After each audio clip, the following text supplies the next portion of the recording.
Assalamualaikum warahmatullahi wabarakatuh. Jumpa kembali dengan Gus Win.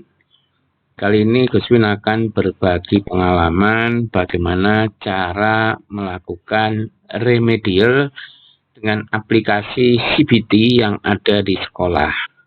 Jadi kalau misalnya rekan-rekan guru di sekolahnya sudah pakai CBT, coba ditanya saja kepada admin atau operator sekolah bagaimana caranya guru bisa memanfaatkan aplikasi tersebut secara mandiri sehingga untuk mengambil token, memberi ujian dan sebagainya bisa dilakukan sendiri.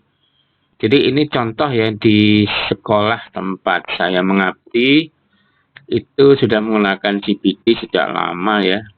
Nah, namun belum banyak rekan-rekan guru yang memanfaatkannya untuk melakukan ujian secara mandiri, jadi remedial atau ulangan harian. Padahal kalau ini dipakai lumayan ya, karena bank soal kita kan sudah banyak ya.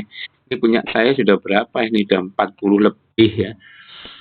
Dan setelah ulangan kemarin, karena nilainya ada yang kurang bagus, saya akan coba untuk melakukan remedial. Soalnya saya tidak perlu membuat baru ya, soalnya soal yang dipakai di penilaian akhir semester kemarin saya duplikasi saja. Mungkin nanti ada beberapa yang dikurangi atau diganti, gampang ya. Jadi langkah pertama begini. Setelah kita masuk ke aplikasi, kita cari ini terutama ini untuk rekan-rekan guru di sekolah saya sendiri yang belum pernah menggunakan. Jadi caranya begini ya. Jadi setelah kita masuk ke aplikasi, kita cek di CBT soal mana yang mau dipakai untuk remedi. Kita duplikasi saja. Jadi misalnya saya mau pakai soal ini. Ini saya tinggal ambil di sini. Nah ini ya. Ini untuk menduplikasi ya, duplikat. Kemudian kita klik, maka kita akan dapat salinannya dengan keterangan di sini duplicate, duplicated ya. Nah ini kemudian judulnya kita ubah saja dengan mengganti di sini. Ini ada gambar pena ini ya. Kita ganti saja di sini judulnya menjadi, ini kan ada duplikatnya ya, kita ganti aja ini misalnya remedial. Misalnya remedial PTS gitu ya, misalnya ya. Sekarang PAS ya, misalnya remedial PAS semester gasal, ganjil, atau misalnya semester genap gitu juga. Misal ini contoh saja ya. Nanti ini saya hapus ya. Kemudian deskripsi boleh ditulis, boleh tidak ya. Misalnya ini saya tulis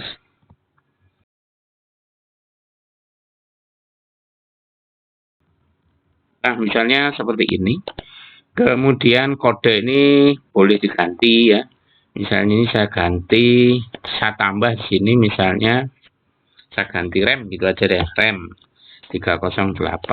Nggak wajib ini ya. Untuk membedakan saja, ini kelasnya sudah semua, pilihan ganda langsung di save. Begitu sudah selesai, ketika kita cek di sini, maka kita sudah punya paket untuk remedial. Nah ini kan, remedial PTS semester genap. Nah di sini ada deskripsinya tadi ya, keterangan. Nah sekarang kita akan tentukan, misalnya mau dipakai kapan. Ini kita tinggal klik saja di materi yang akan kita pakai remedial ini. Kita klik, kemudian kita tentukan sesi ujiannya. Setelah kita tentukan sesi ujiannya, di sini ada buat sesi. Nah, setelah itu kita namai sesinya apa? Ya, kita namai remedial aja ini kan, remedial ya. Kemudian grup sesinya ini tulis remedial gitu aja. Kemudian kapan akan dipakai? Kalau misalnya kita mau tentukan tanggal, setting aja tanggalnya. Kalau misalnya kita enggak, kapanpun nanti pakai, klik saja yang anytime ya. Nanti tinggal main token gitu. Nah, misalnya saya pilih yang anytime. Kalau tanggal nanti harus dipakai tanggal itu. Kalau enggak bisa ya. Enggak bisa diundur, enggak bisa dicepatkan. Jadi makanya kita pakai yang anytime. Kemudian ruang kelas ini misalnya kita ambil all room kalau misalnya yang remedial dibuat bersamaan seluruh kelas ya, semua level. Tapi kalau kelasnya per kelas diadakan remedi, buat aja di sini sendiri, tidak all ya. Ini misalnya saya pakai yang all ya. Kemudian durasinya tentukan berapa menit di sini. Misalnya saya tentukan waktunya 60 menit. Ada tambahan waktu enggak? Misalnya saya tambah waktunya 10 menit ya, misalnya ada trouble dan sebagainya. Ini soalnya hanya pilihan ganda. Perhitungan nilainya dibuat otomatis, kemudian nilai ditampilkan di siswa apa enggak. Nah, ini terserah kita ya. Kalau misalnya kita pingin anak-anak begitu selesai tahu nilainya, klik saja ini. Kalau anak-anak nggak tahu nilainya, ya ini, gitu ya. Kemudian misalnya ini saya buat supaya anak-anak tahu nilainya begitu selesai, kita simpan. Nah, di sini sudah kita punya sesi ujian, kapan akan dipakai, tinggal nunggu token ya. Itu makanya kita pakai yang anytime. Terus kalau misalnya saat ini waktunya anak-anak mau ujian, maka kita harus siapkan token. Keterangannya di sini berlangsung ya, karena memang belum dipakai, tapi di sini kan tokennya belum ada. Kita klik ini, ya, kita klik menu ujiannya ini, kita akan ngambil token. Misalnya saat ini pagi misalnya atau siang dan sudah di dalam kelas, atau barangkali mau diujikan secara daring di rumah masing-masing juga bisa. Jadi janjian sama anak-anak ujian mulai jam berapa gitu ya. Kemudian kita berikan nanti tokennya lewat grup WhatsApp misalnya. Ini kita klik untuk ngambil token. Nah, kemudian di sini ada token. Kita klik tokennya, kemudian kita generate. Ini belum ada ya, kita langsung generate. Nah, sudah. Sekarang kita sudah punya token. Kita lihat kembali ya, di sini nanti belum muncul kan ya. Kita lihat kembali tokennya. Ini. Nah, ini yang kita share ke anak-anak. Ini ada tulisan aktif ya. Ada tulisan aktif selama berapa lama ini? Hari ini misalnya ini saya malam kan ya, ini tanggal 10 ya. Token ini berlaku dari 1 jam ya, ini 58 detik, 29 menit, 30 menit ya, 29 menit sekian. Jadi token ini hanya aktif 30 menit. Jadi nanti selama 30 menit pakai ini, kemudian akan kita generate token baru karena ini akan expired.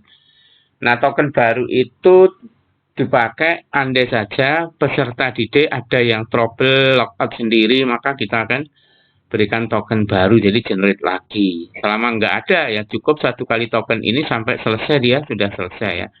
Ini akan kita berikan kepada anak-anak. Begitu anak-anak sudah mulai, maka di bagian sini nanti akan muncul daftar nama peserta dan statusnya dan seterusnya. Di sini akan muncul ya, di sini daftarnya siapa saja yang ikut.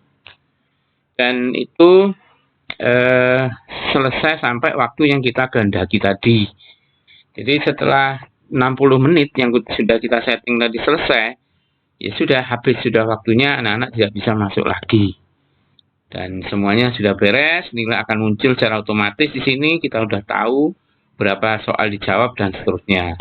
Seperti contoh di sini yang sudah berlangsung, misalnya di sini ada sesi, nah ini ya, misalnya ini ada sesi ujian yang sudah selesai. Nah, di sini akan ada report. Jadi kalau kita klik di sesi ujian sini akan muncul nilai-nilainya.